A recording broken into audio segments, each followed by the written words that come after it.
ജീപ്പി കയറ്റിയോ?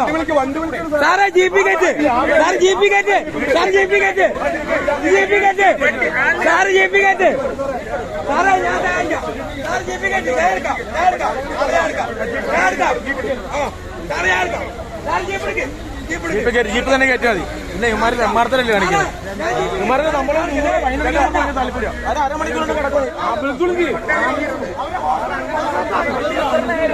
Pilot പോകാനെത്തിയ പോലീസുകാരൻ മദ്യപനായ മധ്യവയസ്കനെ തള്ളി വീഴ്ത്തിയതിനെ തുടർന്ന് നാട്ടുകാർ മന്ത്രി കെ കൃഷ്ണൻകുട്ടിയെ തടഞ്ഞു നിർത്തി കാര്യങ്ങൾ ധരിപ്പിച്ചു. തുടർന്ന് മന്ത്രിയുടെ നിർദ്ദേശപ്രകാരം പരിക്കേറ്റയാളെ പോലീസ് പൈലറ്റ് വാഹനത്തിൽ ആശുപത്രിയിലാക്കി. ഇന്നലെ രാത്രി 9:30 ആലുവ റെയിൽവേ സ്റ്റേഷൻ മുൻപിലാണ് സംഭവം.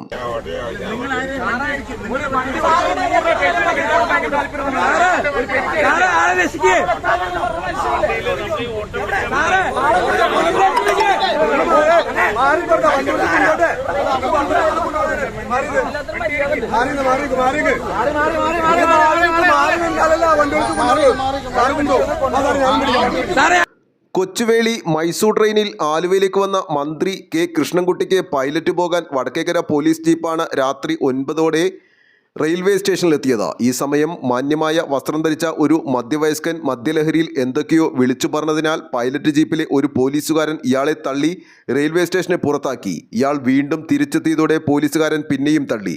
അതോടെ സ്റ്റേഷൻ പരിസരത്തെ ടാക്സി കിയോസ്കിന് മുൻപിൽ ഇയാൾ തലയടിച്ച് വീണു.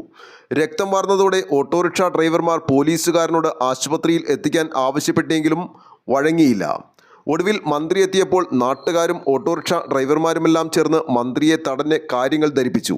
പോലീസ് ജീപ്പും തടഞ്ഞു. ഇതേ തുടർന്ന് മന്ത്രിയുടെ നിർദ്ദേശപ്രകാരം ഇയാളെ ആശുപത്രിയിലേക്ക് മാറ്റുകയായിരുന്നു.